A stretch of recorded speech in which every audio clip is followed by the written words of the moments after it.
নাটোরে বিএনপির সমাবেশ চলাকালে দুর্বৃত্তদের হামলায় বিএনপির কেন্দ্রীয় নেতা মোসাদ্দেক হোসেন বুলবুল সহ ৫ নেতাকর্মী আহত হয়েছেন। বুধবার সকাল ৯:৩০টায় জেলা বিএনপির অস্থায়ী কার্যালয়ের সামনে এই হামলার ঘটনা ঘটে। জেলা বিএনপি এই ঘটনার জন্য আওয়ামী লীগকে দায়ী করেছে।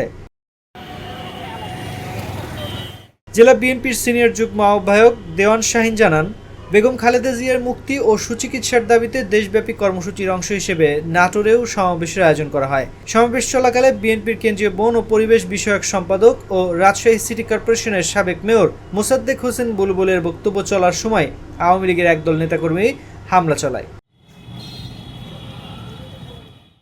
তারা গুলি ও ককটেল ফাটিয়ে আতঙ্ক সৃষ্টি করে এবং ধারালো অস্ত্র দিয়ে কুপিয়ে ও লাঠি দিয়ে পিটিয়ে ৫ বিএনপি নেতাকর্মীকে আহত করে।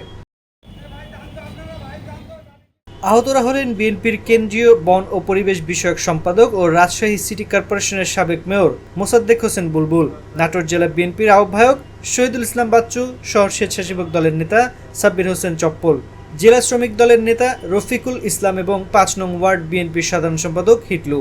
এদের মধ্যে গুরুতর আহত জেলা বিএনপির আহ্বায়ক শহীদুল ইসলাম বাচ্চুকে প্রথমে নাটোর ও পরে রাজশাহী মেডিকেল কলেজ হাসপাতালে পাঠানো হয়েছে।